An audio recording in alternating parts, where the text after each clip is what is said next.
Alright, hope everybody's doing well. We are week 5 right now, so this is coming up on the halfway point.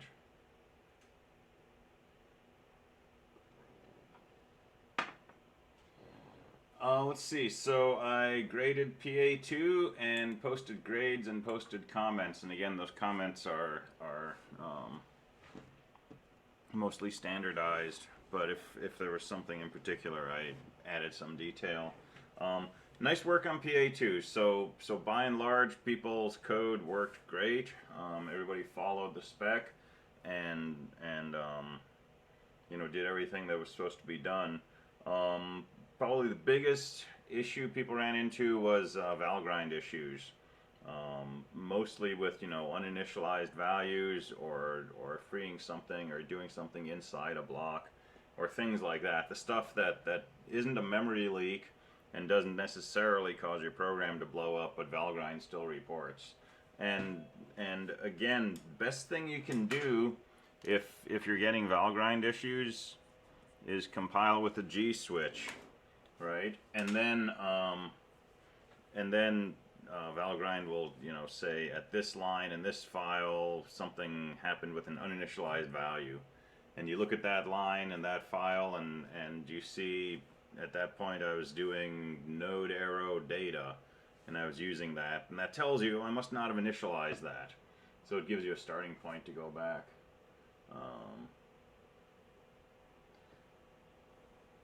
Yeah, interesting. So some people think this term is flying, some people think it's going really slowly. Maybe it's both. To me it feels like it's absolutely flying, because I swear we just got started like 2 days ago. That gets worse the older you get to. Alright, so PA2, mostly it was a modification of PA1, and if you understood linked lists in PA1 enough to get your code to work, chances are you've got a pretty good handle on them by the time you finished PA2. There's a few cases where the code really didn't look like it was working with the linked list as a data structure. It was doing something closer to, like in PA1, just scraping the array to look for data or things like that. You really want to make sure that you're up to speed on linked lists at this point. Not that linked lists are so critical to other things that we're going to do, but the understanding of them is a step in understanding data structures in general. And particularly the second assignment, when we were doing mallocs and we're using that arrow notation to refer to fields in a reference node and so on, that's going to just come up again and again. And when we're working with, say, binary trees, you don't want to be trying to figure out, should I say node dot next, should I say node arrow next, should I say ampersand node dot next, right? You want those things to have already been worked out in PA2. So if you don't feel good about PA2, or if you didn't get a grade that reflected what you'd like your level of understanding to be, definitely come talk to me. I had a full waiting room this morning in office hours, and by the time I finished with the first student, everybody had left. You might have to sit around in the waiting room for 15-30 minutes, so have something else to do. Turn your audio on so it makes a sound when I let you into the room, and just be patient if you can, because it went from 5 people to 1, and then mostly the room was empty after that. So try me in office hours, right? And we can go over your code and or aspects of the grading. Second biggest issue, other than Valgrind issues, was seg faults. And a lot of seg faults happen around deleting, particularly deleting the first node or sometimes the last node. And in some cases, deleting 0 or inserting 0 caused weirdness because the sentinel node's data value was probably defaulted to 0.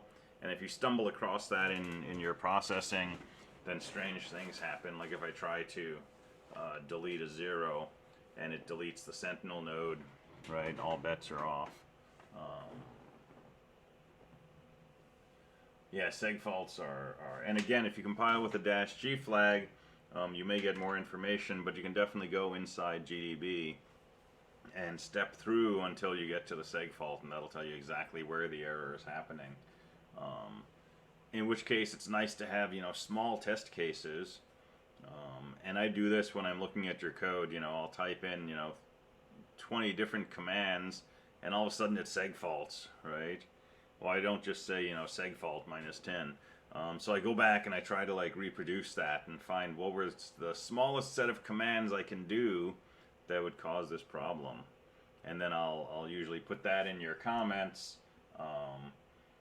But I'll also sometimes, if it's really stopping me from looking at your code at all, I'll go in and see if there's something quick I can tweak in the code just to let me get beyond that point and test your other commands and stuff. Let's see, someone just posted a link to common reasons for segmentation faults in C, C++. So yeah, that looks like a good list. Accessing an array out of bounds, dereferencing null pointers. I'd say those are the top two. Dereferencing freed memory, uninitialized pointers, that's up there. Incorrect use of ampersand and star, which will often get you warnings at the compile stage. Improper formatting specifiers in printf and scanf. Stack overflow, which is pretty rare. And writing to read-only memory, which happens in a lot of those earlier ones too. So yeah, that's a good list. Check that out.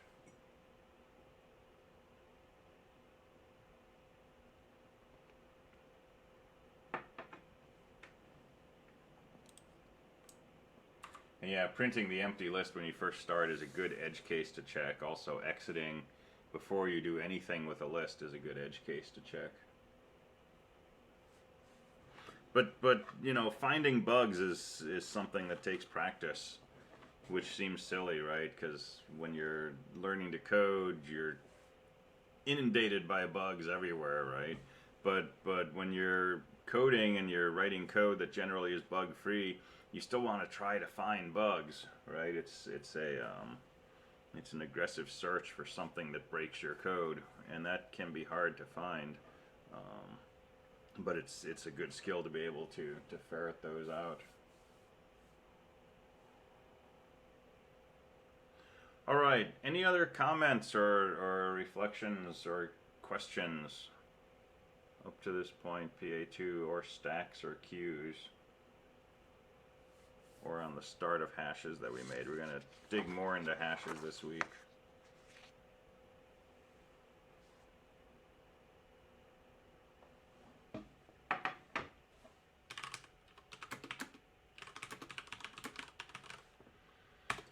All right, well, let's do a really high-level quick review of the idea of hashing. So we were looking at a list of names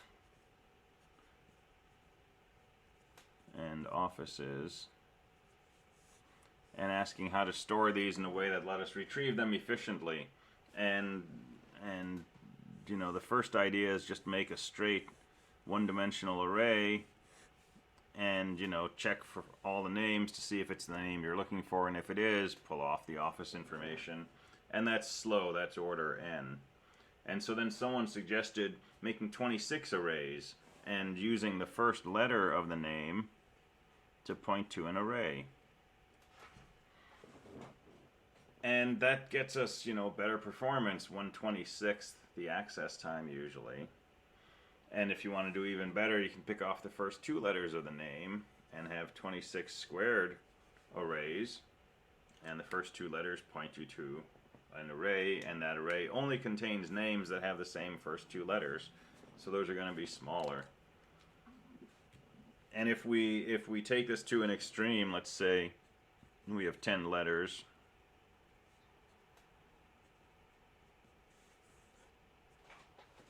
Maximum for the typical name. I don't know what kind of planet this is where people have 10-letter names, but imagine we're comfortable with 10 letters, pretty uniquely specifying somebody, right? Well, we can take those first 10 letters and we can map those to one of 26 to the 10th different arrays.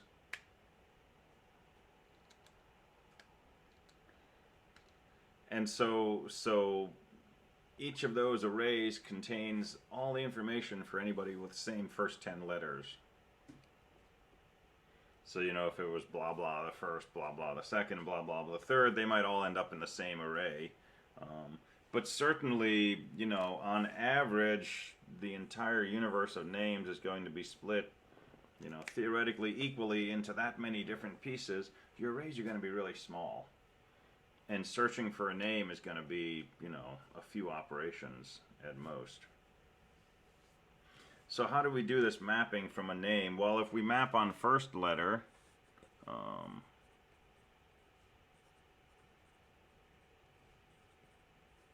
we could just take the first character of the name, subtract, you know, the ASCII code for A or something, but turn it into an index from 0 to 25.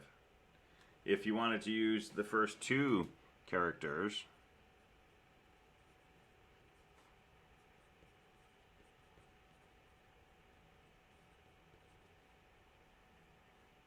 you could use something like that as an index. So you would take, you know, the first letter, and then you would take 26 times the second letter. So this would be, you know, AA, AB, all the way down to AZ, and then BA, BB, all the way down to BZ, and then down to ZA, ZB, and ZZ.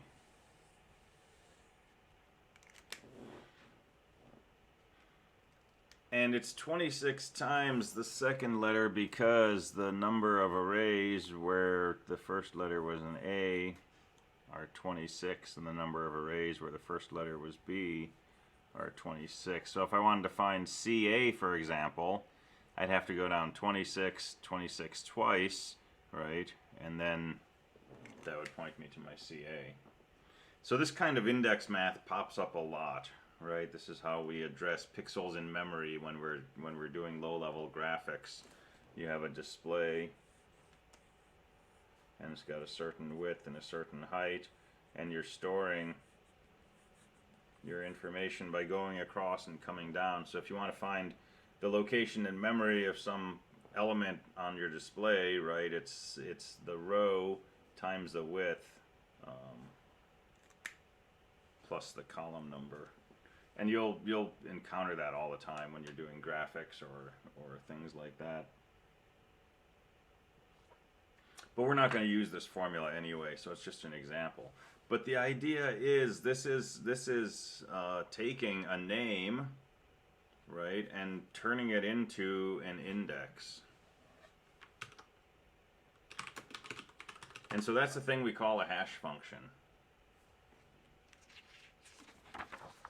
So a hash function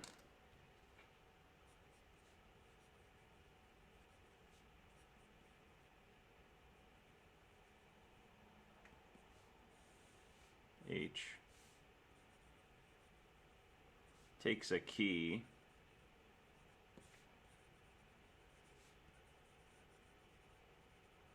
and returns an index.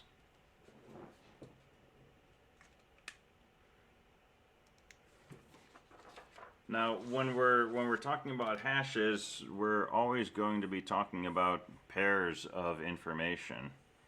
This first thing we're going to call a key, and the second thing we're going to call the data associated with that key.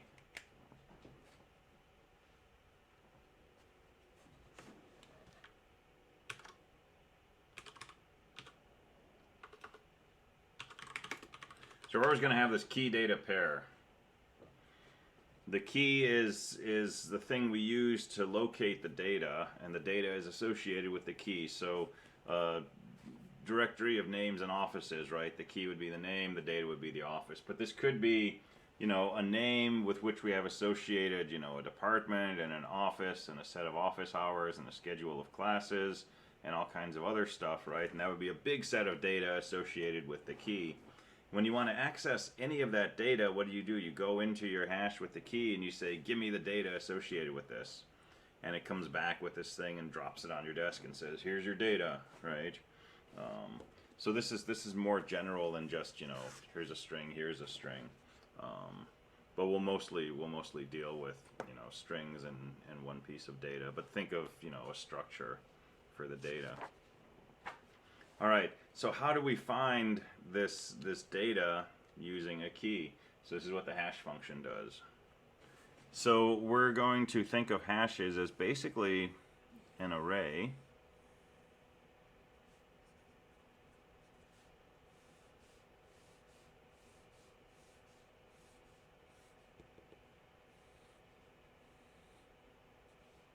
And the elements are indexed.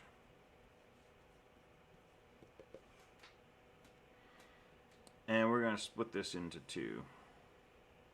There's going to be a key and a data.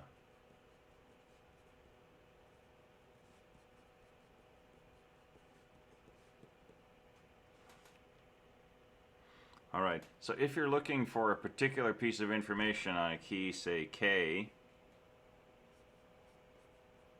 we take K, we feed it into our hash function, it gives us an integer, and that integer is an index, and at that location we find the key, and we find the data associated with that.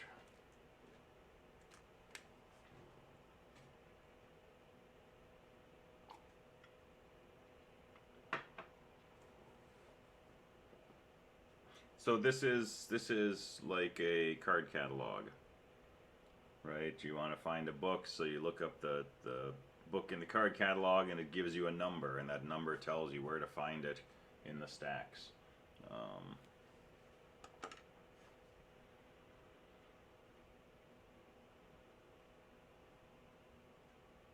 All right, questions on this? So we're going to start getting into details.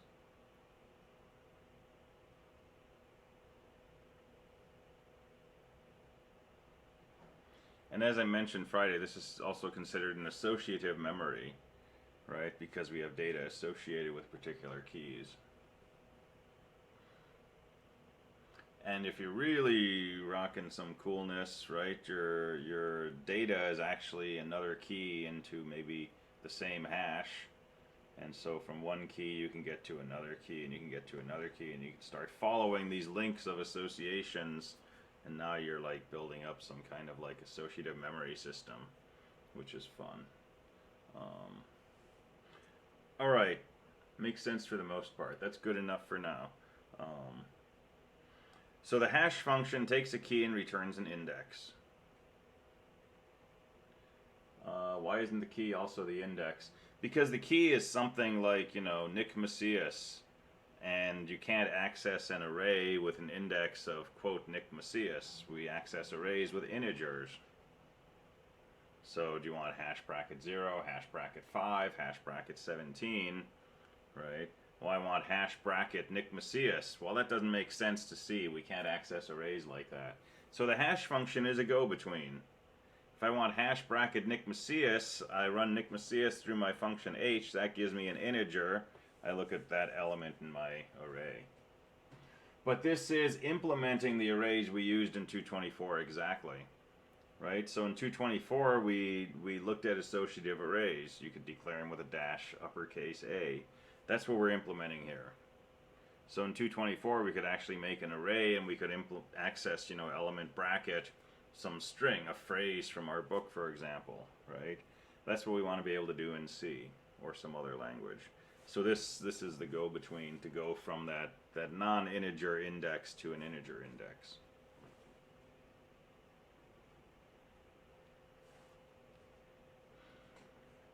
Cool. Yeah, good clarification. Thanks. All right, so in theory, this works perfectly.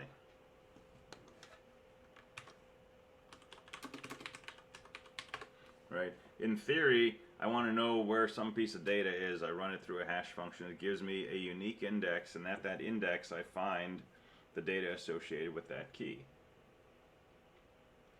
That's theoretical, because in practice this hash table may only be, say, let's say we're doing, you know, people in the department, or people at Clark College, right? So faculty members. This may only be, you know, 100 entries long, but we may have several hundred people whose information we're storing in here.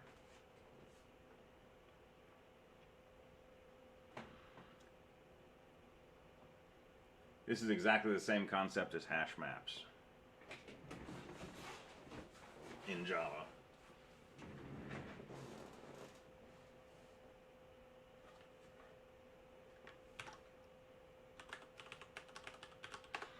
So there's the concept of collisions. Collisions happen when two keys map to the same integer value. So collision would happen when so keys K1 and K2 collide if they have the same hash value. This is going to happen because usually the space of possible keys is huge. If you look at just 5-letter names, there's 26 to the 5th possible 5-letter names. A typical hash table that we make to store a bunch of names might have, 100 entries, 1,000 entries, something like that. So there's always the possibility that two names are going to map to the same entry, which means you want to store Nick Macias's information, maybe that says, oh, you should put that right here. And now we try to store Izad's office information, and just by chance, his name hashes to the exact same value. Well, you've already got information stored here. Now you're trying to store more information here. That's a collision. And we need a way to deal with that.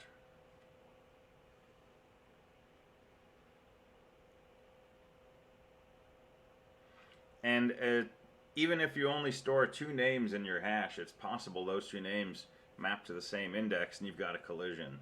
But certainly if you have, say, 100 entries in your hash and you try to store more than 100 pieces of data, you're guaranteed to have collisions. This is something called the pigeonhole principle that we'll talk about in 215. If you had 215 last quarter, you know the pigeonhole principle. So we're going to have collisions. They're inevitable. And the question is, what do you do with them? And there's a variety of ways we can deal with collisions. But we need to notice that they're happening, which means in our array we need to have some way of knowing if this location is in use. And so we might add a third field here. Something like an in use. And when we store a piece of information in our hash, we'll just set a bit somewhere. Yeah, there's lots of kinds of collisions.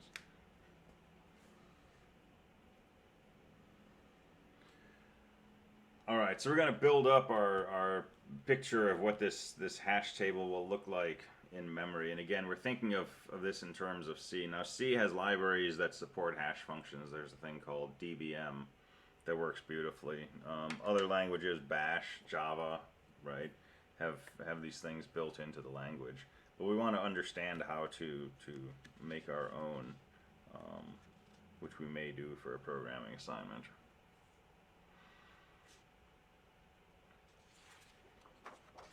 Alright, so two keys collide if they map to the same value.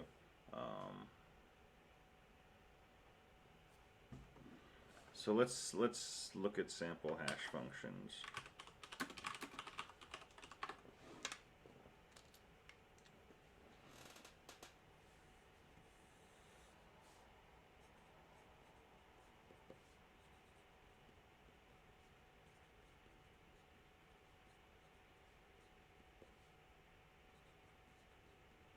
So here's kind of the quintessential simplest hash function that we can perhaps imagine, which is to take the sum of the ASCII code of each character in a name and just use that as our hash value. He said it was just going to be ODPs. I might do some ODPs on hashes. Actually, I definitely have some ODPs on hashes queued up starting tomorrow.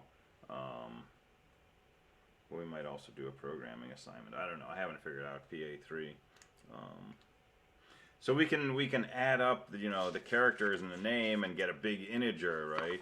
The trick is that if we have a certain length table, if we have, say, let me call this something reasonable. Let me call it hash length. If we only have hash length entries in here and we just add up ASCII codes, we're liable to get something that's out of bounds of our array. So I would take this and I would reduce it modulo hash length. And so this will give me a number between 0 and hash length minus 1. And remember, index origin 0, if our table has hash length entries, then the last entry is at index hash length minus 1.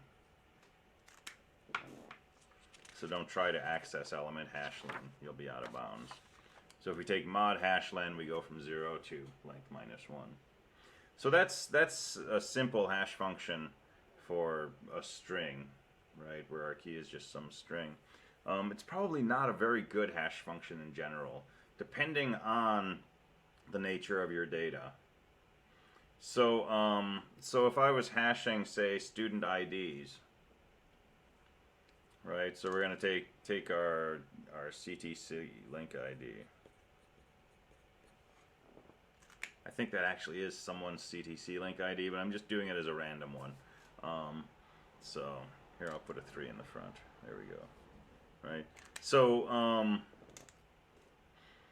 the problem with this is, you know, most people have the same first 3 numbers in their CTC link ID. It's 101 or 201. And so when we compute our hash function, this isn't really adding a whole lot to this. And if our student IDs tend to be sequential, then you're going to find that, you know, most of this is the same from student to student, and maybe just the last 2 or 3 digits are changing.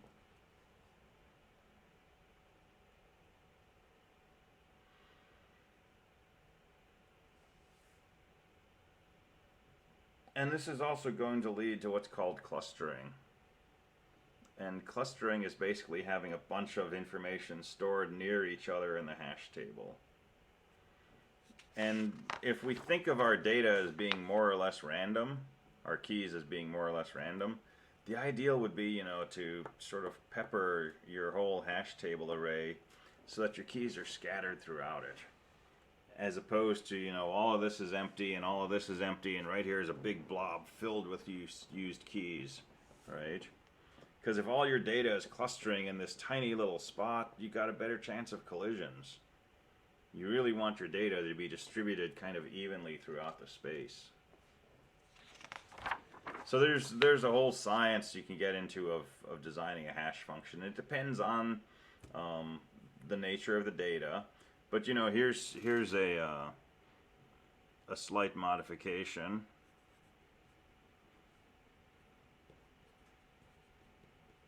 Right, you could take key, your ith element of your array, and multiply it by I. And now, you know, if something changes slightly, if one digit changes, right, it's going to perturb the number. So let's look at this simple hash function.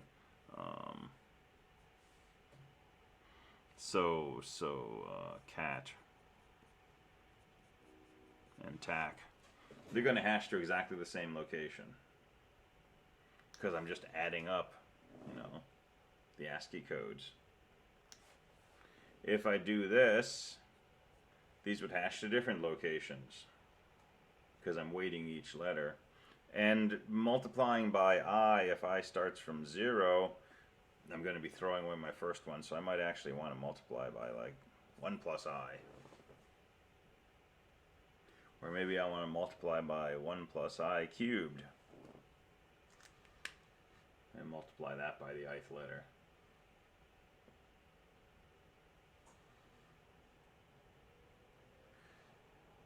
So you can find all kinds of interesting hash functions.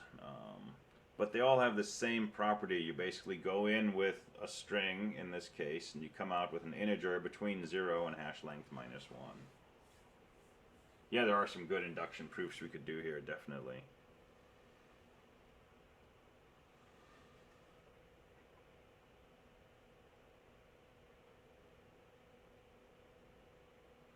Now, one thing we're starting to see when we think about hash functions like this is this idea that if you have, some name and it maps to one location and you make a very small change, a B to a C, it might take us to some wildly different location.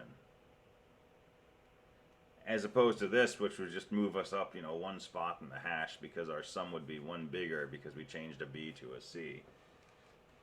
So this is classical chaos, where a small perturbation in your input makes a big perturbation in your output. That's chaotic, and that's really what we want, right? We don't want these things to jumble up. The only thing I've proved with induction is I don't like induction. You could prove that you don't like inductive proofs of any length using induction. Any length bigger than or equal to one step. That would be a good question.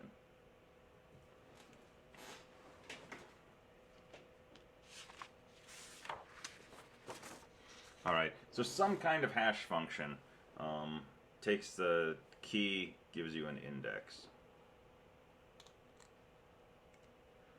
And we won't worry too much about, the science of choosing a good hash function and so on, but when you get into, crypto systems or cybersecurity or things like that, hashing comes up a lot. Because it's a way to validate data, among other things.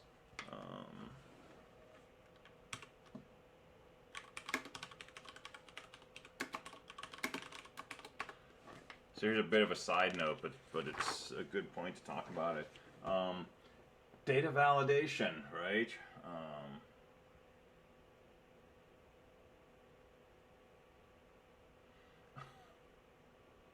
Yeah, that would be a good key. And we proved that one. Did we prove 1 + 1 = 5? I think we proved that if 1 + 1 = 5, then I won the lottery.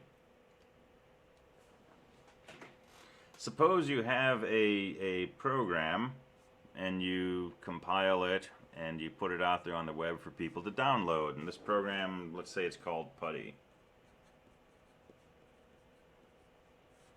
And you're taking class, you got to run Putty. What do you go to the web, you find Putty and you download it and you start running it. How do you know you're actually running Putty? Well, hopefully you got it from a legitimate site. Depending on your browser, it might take you to the place that actually builds and maintains Putty, or it could take you to a site that sells adware and will download Putty for you, but it's Putty that's got some extra stuff added in it so that it installs, a new search bar in your browser. So how do you know you've got the real Putty? So when you go to, the official Putty website, and how you know that's the actual website is a different story, but you go to the official Putty website, you can look at something like an MD5 hash, and it's this big, long string of digits, right? And what that is the result of a hash function. And it's saying if you take this program and you run it through a hash function, here's what you should get. This number out. Now, this number is much shorter than the length of the whole executable program, which is, probably tens of K, maybe hundreds. This number is, a small number of bytes in comparison. But it's this hash function is a way to take, something from the space of executable programs and map it into this much smaller space of, hexadecimal numbers. So,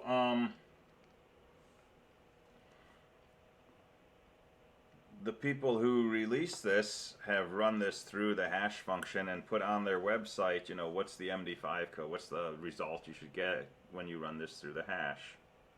So you download putty.exe and you run it through the hash function on your side and you make sure you get the same number. And if you don't, something is different. right? The version of putty.exe that you downloaded differs somehow from the pristine copy.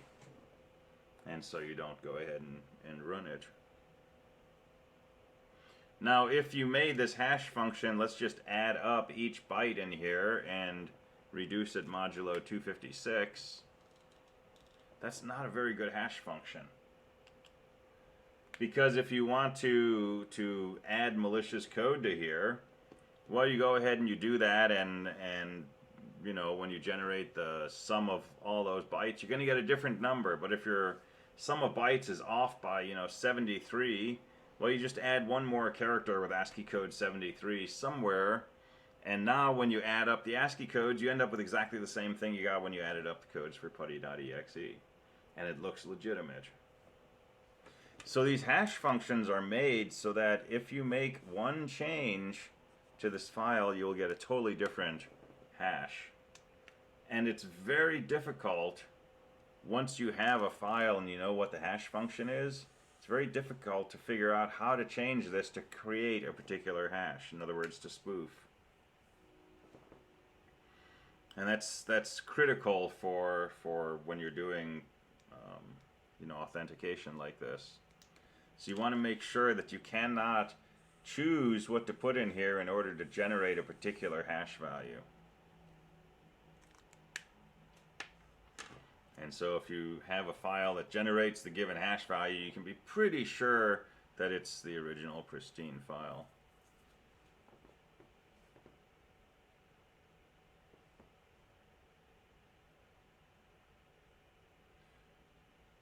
And yeah, the most successful viruses run undetected, absolutely.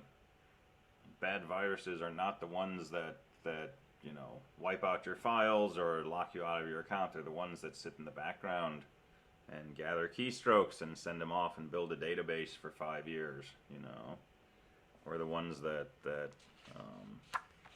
you know, silently distribute themselves and build a network so that now they're running on, you know, 500 million machines around the planet, and they're waiting for a wake-up call. Those are the things that worry people.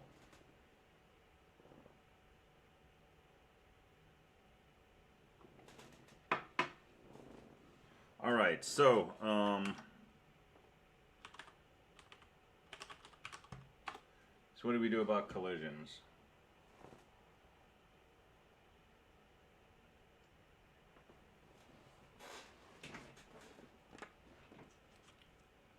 You can like or dislike any subjects.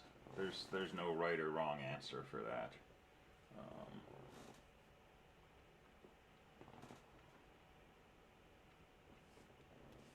I did not like computer hardware when I was learning computer science and doing computer science. I was made fun of the hardware side of things, and eventually it pulled me in. And now I do them both, and it's actually really fun. It's like eating popcorn and M&Ms. It's really fun to switch back and forth, and when you do a lot of software and then you jump into the hardware side, it feels so good for a while, you know, and then you get crazy with that and you go back to software and it's like, oh, this is wonderful, and it's good stuff. Alright, so collisions.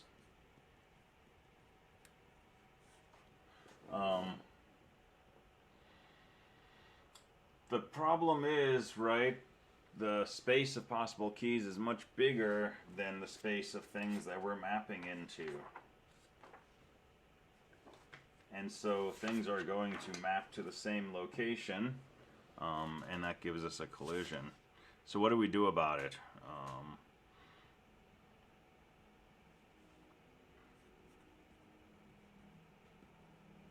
So one approach is to use what's called chaining.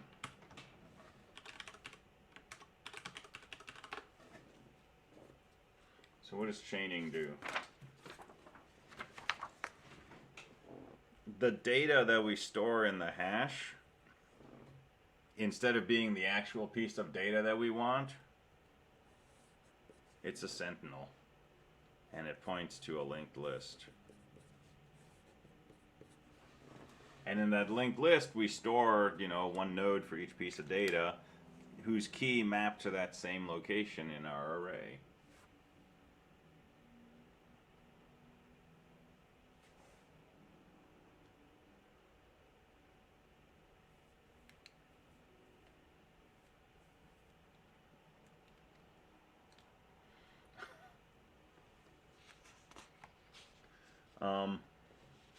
Someone dropped their fidget spinner.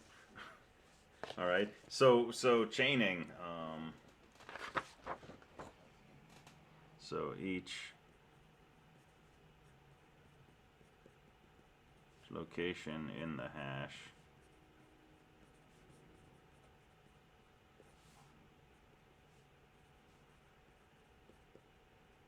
is a sentinel to a linked list.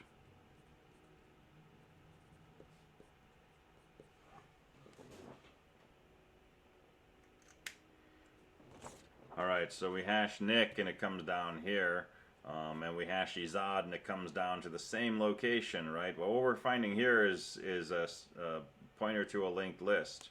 And in that linked list, the first node would be Nick, the second node would be Izad, and that would be the end of the list.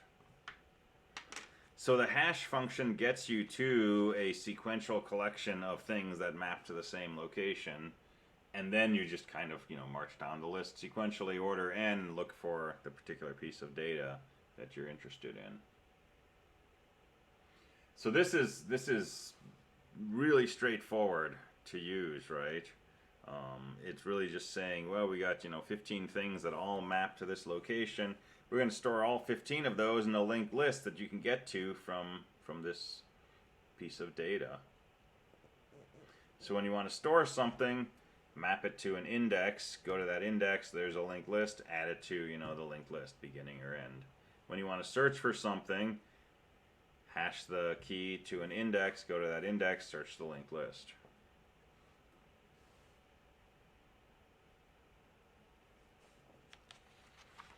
Alright, does that make sense? Chaining?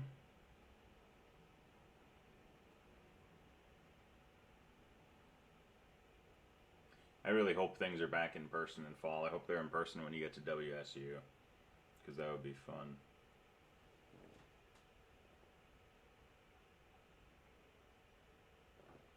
And there's a good chance you'll see each other in classes, because a lot of the classes are common. There's electives that you take too, but there's some core courses that everybody takes, and they usually take them the same semester. So you'll probably be in classes with people you're in classes with now, plus others. So actually find out, like, if we exist.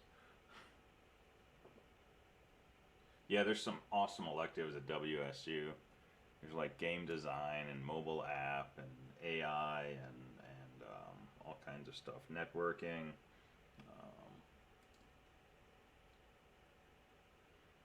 Cool, yeah, fall's gonna be a lot better.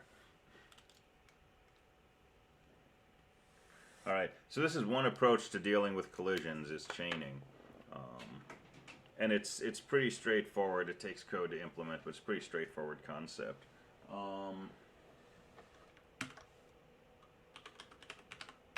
A second approach is to use what's called probing. And probing takes some more discussion. It's a little trickier to... it's slightly trickier to understand. It's generally trickier to implement. So let's go back to our hash.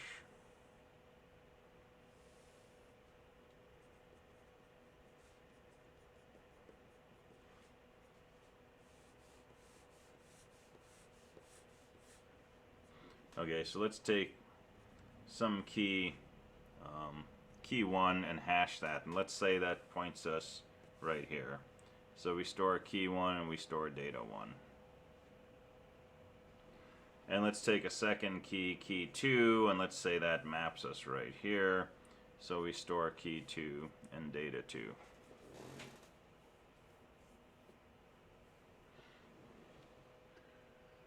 Alright, let's say we hash another key 3, and suppose that maps to the same location that key 1 was mapped to. And let me add my in use. Alright, so we got a new key data pair, key 3, we run it through our hash function. It brings us to a spot that's in use. So we can't store data 3 here, we can't store key 3 here. So what do? We rehash. We use a different function. Let's call it H prime. And let's say that puts us down here. Okay, so here's key 3 and there's data 3.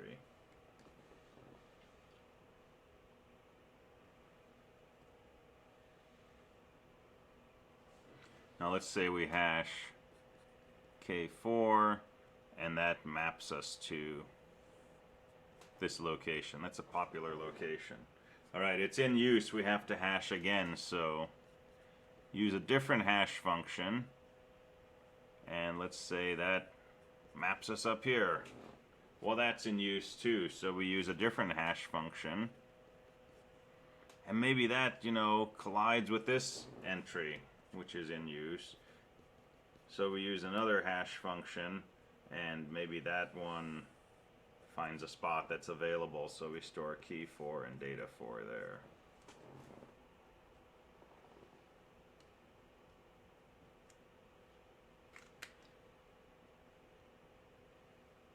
So effectively we have different hash functions, right? And so this is just the theory. This is not how we're going to implement it. But effectively we have a different hash function that will take the same key but give us a different location to store it. So instead of storing it here, it'll store it here. Yeah, Java does all this stuff for us. Any hash package will do this for us. Basically, it'll automatically rehash if it doesn't work. All right, so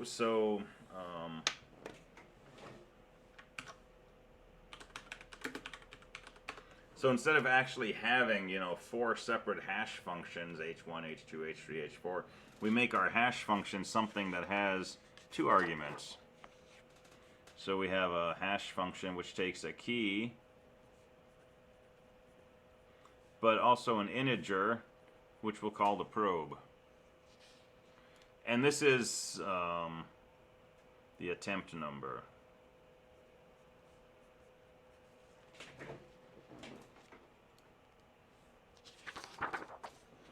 So let's look at this. This would be hash of K4 comma 0. This would be hash of K4 comma 1. This would be hash of K4 comma 2. This would be hash of K4 comma 3.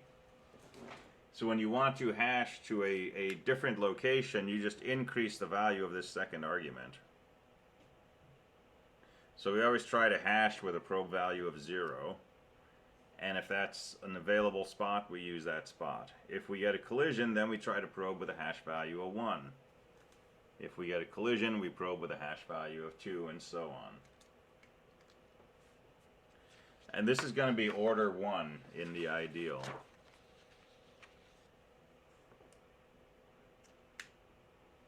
Now, if you have collisions, right, your order starts going down. But in a perfect hash without collisions, this is order 1 to write, order 1 to search and read, order 1 to delete. So this is why we like hashes. All right, so let's work with some particular hash functions and probe values tomorrow, and I'll be posting some ODPs that'll let you write some code for this. Yeah, order 1 is really fast. It's really kind of nirvana. All right, cool. I will see you next time. Have a good rest of the morning.